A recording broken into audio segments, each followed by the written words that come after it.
ఆ జ్ఞాన స్వరూపమైన పరమాత్మ. అగ్రాహ్యం గ్రహింపశక్యము కానిది. గ్రహించడము అంటే చూడడము అని అర్థం. అది ఉంది అంటే నేను అది కుర్చీ ఉంది చూడము అంటే ఆ కుర్చీని నువ్వు చూస్తావు. అట్లా ఒక వస్తువు అయితే ఇది ఫలాన్ని చూడు అని చెప్తే దాన్ని గ్రహించవచ్చు. ఏ వస్తువు కాదు కాబట్టి దాన్ని గ్రహించడానికి వీలవుతుందా అంటే గ్రహించడానికి వీలు కానిది. అంటే ఎవరైనా అంటే మనకు కాదు, ఎవరైనా వింటే ఈ మాటలన్నీ ఇది ఏందిలే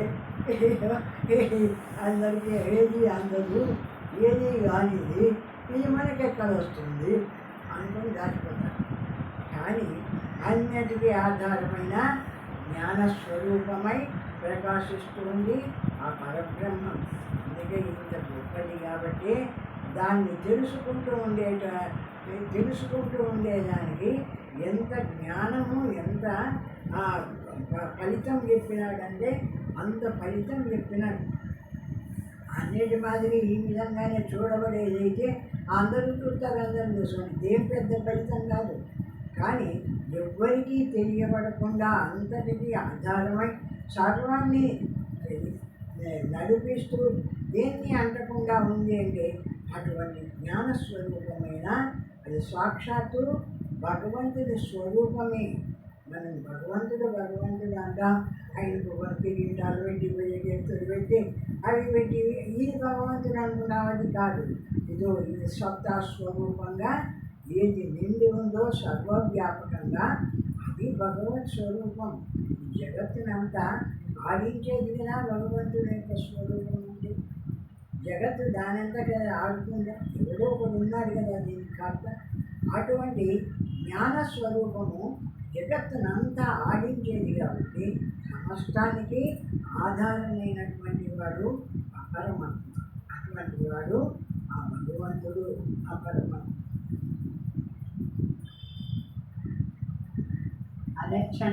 లక్షణములు లేనిది. ఈ రకంగా మనకు కళ్ళు, ముక్కు, చేతులు, కాళ్ళు ఉన్నట్టు ఏమైనా ఒక లక్షణం ఉందని చెప్దామా అంటే ఏ రూపము లేదు, ఏ లక్షణము లేదు. వ్యపదేశం వర్ణింపశక్యము కాదు. ఎవరికైనా ఇట్లా ఉంటుంది అట్లా ఉంటుంది అని చెప్తామా అంటే వ్యపదేశం అంటే చెప్పడం. అట్లా చెప్దామా అంటే ఏమీ లేనటువంటిది ఏమని చెప్తాము, ఏమని వివరించగలుగుతాం? ఏదని వివరించడానికి వీలు లేనటువంటి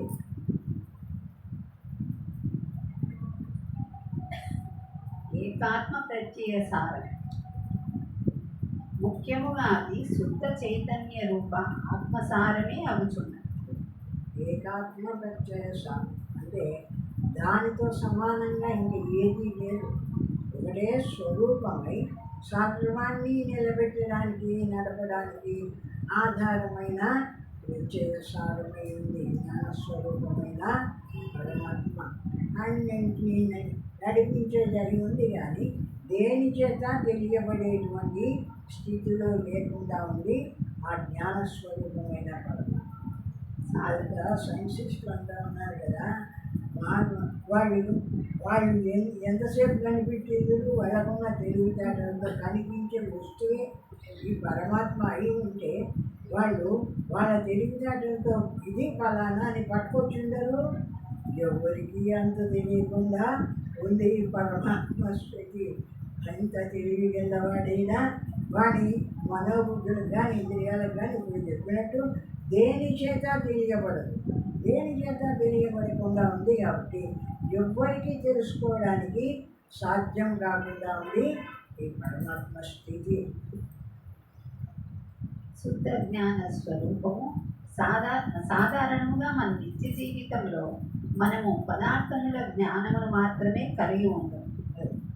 మన వ్యవహారంలో ఒక్కొక్క పదార్థాన్ని చూస్తాము, ఆ పదార్థాన్ని చూపించిన జ్ఞానము ఏ, ఆ విధంగా ఉంటుంది. మనం నిత్య జీవితంలో అనుభవించేటువంటి అనుభవాలన్నీ ఎట్లా ఉంటున్నాయి అంటే, ఏదో ఒక పదార్థము, దానికి ఏదో ఒక నామరూపాలు ఉంటాయి. నామరూపాలకు తగిన గుణం ఉంటుంది. ఆ గుణము ఆ రూపాన్ని బట్టి ఆ వస్తువును ఫలానా వస్తువు అని తెలుసుకుంటూ ఉంటాం. అట్లా జరుగుతూ ఉంటుంది. మన నిత్య జీవితంలో జరిగేటువంటి వ్యవహారం అంతా అట్లా జరిగిపోతుంది. కానీ ఈ మనోబుద్ధి ఇంద్రియములు ఏ శక్తి చేత వీరిని గ్రహించగలుగుతున్నవి మాత్రం మనం తెలుసుకోగలుగుతాం. అది ఆ ఇంద్రియ మనోబుద్ధులన్నీ వాటికి ఇప్పుడు కళ్ళు చూస్తున్నాయి, ఏదో దాన్ని చూస్తాయి. ఈ కళ్ళు దేని చేత చూస్తున్నాయి అంటే దాన్ని మాత్రం ఎవరికి తెలియదు. ఈ చెవులు వింటున్నాయి, సరే దీనికి ఒక పరికరం పెట్టినాడు భగవంతుడు, ఆ శబ్దాన్ని ఆకర్షించుకునే సత్తా ఉంది. ఫలాని శబ్దము అని తెలుసుకునే దానికి అది ఎవరు తెలుసుకుంటున్నారు అంటే ఏదో జ్ఞానం అనేసినారే కానీ అది ఏమిటి, ఎట్లుంది, దాని పరిస్థితి ఏమి అని ఎవరైనా చెప్పగలుగుతున్నాడా? ఎవరు దీన్ని చెప్పడంలా. అన్ని ఇంద్రియాలు ఏ ఏ ఇంద్రియమో ఆయా పని చేస్తుంది. పంచ జ్ఞానేంద్రియాలు, ఆ ఇంద్రియాలకు ఆ సత్తాన్ని పెట్టినాడు భగవంతుడు. ఒకదానికి చూడడానికి, ఒకదానికి వినడానికి, ఒకటి తినడానికి, ఒకటి వాసన చూడడానికి, ఆ రకంగా 5 ఇంద్రియాలను పెట్టినాడు. 5 ఇంద్రియాల ద్వారా 5 పనులు చేస్తున్నాడు. 5 పనులు చేస్తున్నా ఈ చేసేవాడు ఎవరు, ఎక్కడుండి చేస్తున్నాడు అని వాడిని తెలుసుకోవడానికి ఈ ఇంద్రియాలు పనిచేయవు. ఇవంత బయట చూడడానికే ఈ ఇంద్రియాలు పనికొస్తాయి. కానీ వాటి వెనక ఉన్న సత్తా రూపమైన ఆ బ్రహ్మస్వరూపాన్ని ఈ ఇంద్రియాల చేత తెలియబడదు. ఈ ఆత్మ విషయరహితమైన జ్ఞానస్వరూపమని గురువు చెప్పుతున్నారు. ఏమిటిది అంటే విషయరహితమైన జ్ఞానస్వరూపము. జ్ఞానమే ఉన్నా కూడా జ్ఞానానికి ఎదురుగా ప్రతిదీ విషయం ఉంది. మనము వ్యవహారం చేస్తున్నాము, ఈ వ్యవహారం సంసారం చేస్తున్నామంటే ప్రతి విషయానికి అంటే ప్రతి జ్ఞానానికి ఎదురుగా ఒక రూపం ఉంది. రూపం ఉండే ప్రపంచం ఉంది. ఆ ప్రపంచము నామరూపాలు ఉన్నాయి. దానికి ప్రయోజనం ఉంది, మనకు ఉపయోగపడే ప్రయోజనం ఉంది. ఇవన్నీ ఉండేటువంటి ఉన్నాయి, వాటిని చూస్తున్నాం. ఇది అయితే ఈ చూసేదానికి వీటన్నిటినీ చూస్తుందే అన్ని ప్రయోజనాలతో అన్ని రూపాలతో ఉండి అన్నిటినీ చూస్తుందే. ఆ చూచేది ఏది? ఆ జ్ఞానం ఏ స్వరూపము, దానికి ఏ రూపం ఉంది? ఇది జ్ఞానము అని ఎవడైనా చెప్పగలుగుతున్నాడా? ఉపయోగించుకుంటున్నాడే కానీ ప్రతివాడు వాడుకుంటున్నాడు, వాడి పనులు చేసుకుంటున్నాడు. కానీ ఇటువంటి జ్ఞానం ఒకటి ఉంది, ఈ జ్ఞాన స్వరూపము అని ఆ జ్ఞానం ఒకటి ఉంది అని చెప్పేటప్పటికీ ఎట్లా ఉందని అడుగుతాడు. ఎవడన్నా తీర్మానం ఒక విషయం ఉందని చెప్తే అది ఎట్లుందని అడుగుతాడు కదా. ఎట్లుందని అంటే ఎట్లా ఉందని చెప్తాడు కదా. జ్ఞానం ఉంది, జ్ఞానం ఆధారంగా ఉంది. ఆ సర్వవ్యాపకంగా ప్రజ్ఞాస్వరూపమైన ఆ జ్ఞానము వ్యాపించి ఉంది. ఆ విధంగా ప్రతి శరీరంలోనూ ఆయా పనులు చేస్తుంది, సర్వాన్ని తెలుసుకుంటూ. దానికి మాత్రం ఏ పని లేదు, ఏ రూపం ఉంది. అటువంటి జ్ఞానస్వరూపం ఒకటి ఉందని తీర్మానం ఎవరు చేయగలుగుతారు? ఎవరు చేయలేకుండా ఉన్నారు. ప్రపంచ ఉపశమం, దృశ్య ప్రపంచము ఉపశాంతి పొందినట్టిది. ఆ తురీయము ఈ దృగ్గోచరమైన ప్రపంచమంతయు లేనిది. ఈ విషయ ప్రపంచం అంతా ఉందే. నువ్వు జాగ్రత్తలోకి పోతే జాగ్రత్త అవస్థతో ఇంద్రియాలతో ఈ ప్రపంచాన్ని అంతా చూస్తాం. స్వప్నంలోకి పోతే స్వప్నావస్థలో 7 ఇంద్రియాలతో అది కనిపించే ప్రపంచాన్ని చూస్తాం. సుషుప్తిలోకి పోతే ఏమీ తెలియనటువంటి మూఢావస్థను కూడా చూస్తాం. కానీ ఈ 4వది అయినటువంటి ఈ జ్ఞాన స్వరూపం ఎట్లుంది? అది దానికి అనుభవం మనం పొందవాలంటే అది ఎటువంటి స్వరూపము, ఏ విధంగా ఉంది అని ఎవరైనా చెప్పగలుగుతున్నారా అంటే ఎవరు చెప్పలేరు. అయితే ఈ జ్ఞానులంతా కూడా ఆ ఆ ఆ నాలుగవ స్థితిని అనుభవిస్తున్నారు కదా. ఏ విధంగా అనుభవిస్తున్నారు, ఏమిగా అనుభవిస్తున్నారు చెప్తాడేమో చూస్తాం.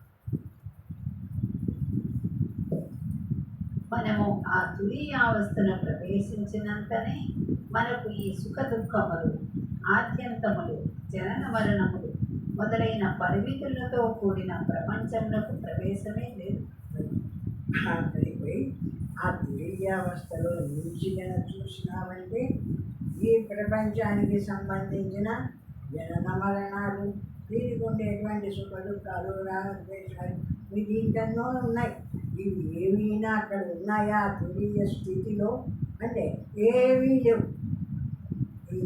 ఈ ప్రపంచానికి సంబంధించినటివి కానీ, ఈ శరీరానికి సంబంధించినటివి కానీ, ఈ ఇంద్రియాలకు సంబంధించినటివి కానీ అక్కడ ఏమీ లేవు.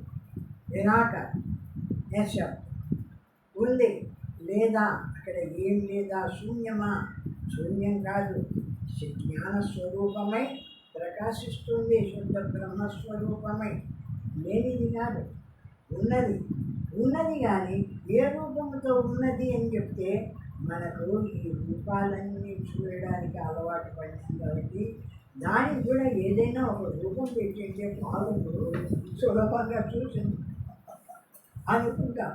కానీ వాస్తవంగా ఆ తురీయ స్వరూపుడైన జ్ఞానస్వరూపమైన ఆ బ్రహ్మానికి ఏ రూపము లేదు, ఏ రూపము లేదు. సమస్త ప్రపంచాన్ని ఆడిస్తుంది, అన్నిటికీ ఆధారమే. అటువంటి జ్ఞానస్వరూపము తురీయము అలగది. అనగా ద్వంద్వములతో కూడిన ఈ ప్రపంచము నిర్ద్వంద్వమైన ఆ తురీయావస్థను చేరగానే నశించుకోవచ్చున్నది. అదే ఈ ద్వంద్వములతో కూడిన ఈ ప్రపంచము అంటే రకరకాలుగా, అది వేరుగా, ఇది వేరుగా, ఇది వేరుగా, రకరకాలుగా ఉంది ఈ ప్రపంచం. ఈ ప్రపంచం అంతా ఎప్పుడు నేను మనం తురీయావస్థను చేరుతామో, ఆ బ్రహ్మీ స్థితిలో నిలబడతామో అక్కడ ఈ ప్రపంచం ఏది కనపడకుండా పోతుంది. నిరాకారంగా నిలబడుతున్నాడు. నేను ఇట్లున్నాను అనుకుంటున్నాడా, అట్లున్నాను అనుకుంటున్నాడా, ఇది నేను అనుకుంటున్నాడా, అది నేను అనుకుంటున్నాడా, ఏది అనుకోవడంలే. ఏది అనుకోవడంలే. ఈ శరీరానికి సంబంధపడదా, ఈ ప్రపంచానికి సంబంధపడదా, కేవలము జ్ఞానస్వరూపంగా మాత్రమే నిలిచి ఉన్నాడు తురీయ స్థితిలో. శాంతమైనది మనలోని ఇచ్చారాగ ద్వేషాదుల చేత మనకు అశాంతి కలుగుతున్నది. అది శాంతము అని ఎందుకు వచ్చింది ఆ పరమాత్మ స్థితికి అంటే మనము ఇచ్చ, రాగము, ద్వేషము ఇవన్నీ మనకు గుణాలతో కూడుకొని ఉన్నాం కాబట్టి దేహము, ఇంద్రియాలు ఇవన్నీ ఏదో ఒక సుఖమో దుఃఖమో, ఏదో సంతోషము, ఏదో ఒకటి అనుభవిస్తూ ఉంటుంది ఈ శరీరం. అక్కడ ఏమున్నాయి?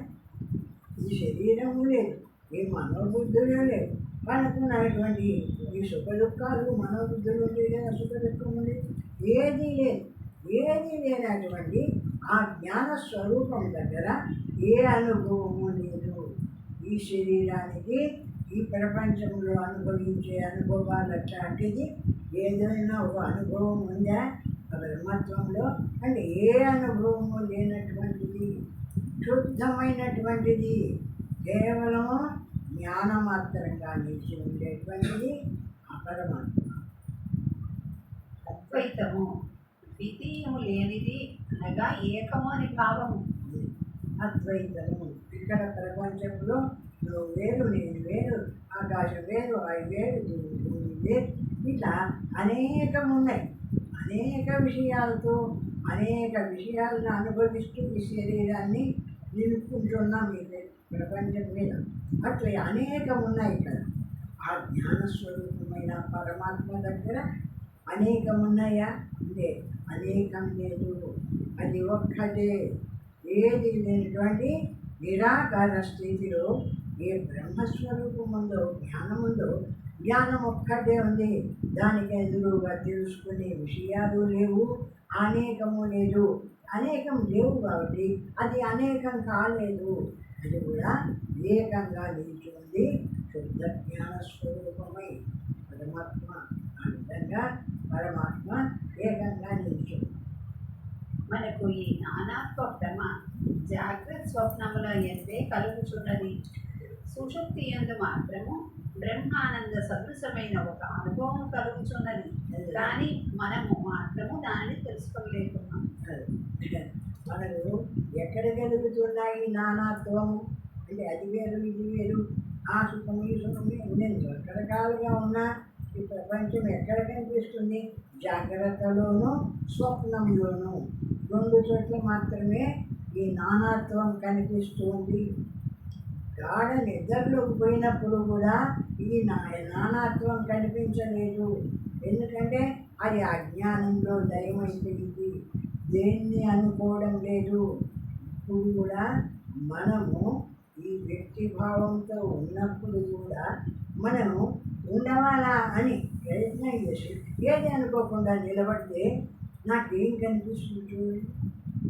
మౌనంగా నిశ్శబ్దంగా ఏది అనకుండా నిలబడినామనుకో, ఆ నిలబడినప్పుడు ఈ మనస్సు పనిచేస్తే కదా ఏదైనా అనుకున్న రూపం ఒకటి ఏర్పడేది.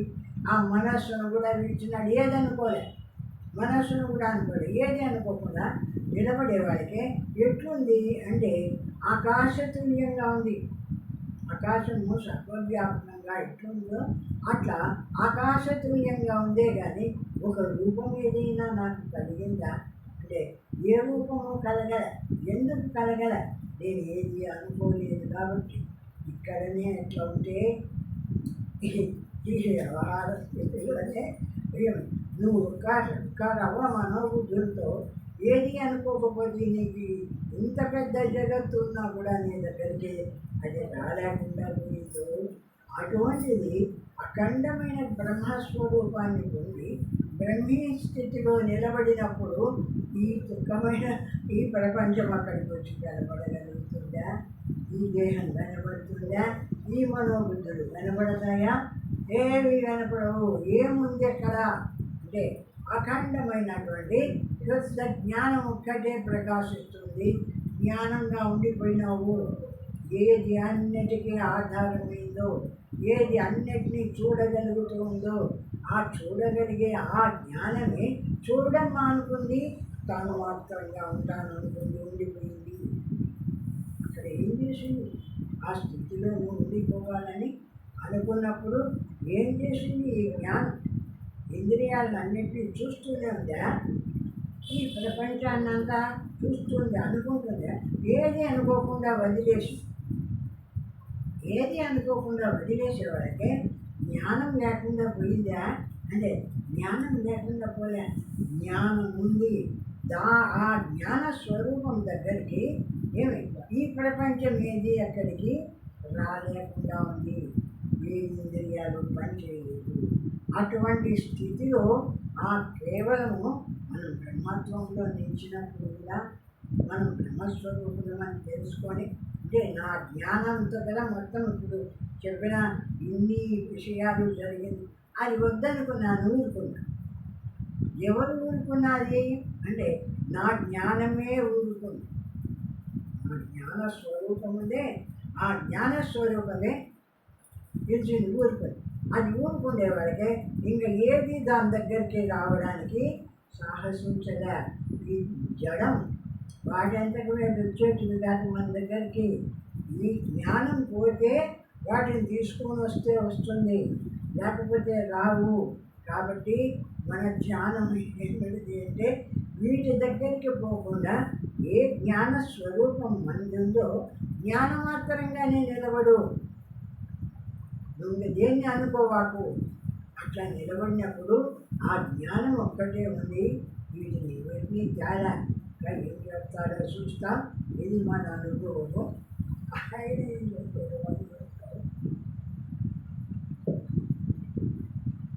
కానీ మనము మాత్రము దానిని తెలుసుకోలేకున్నాం.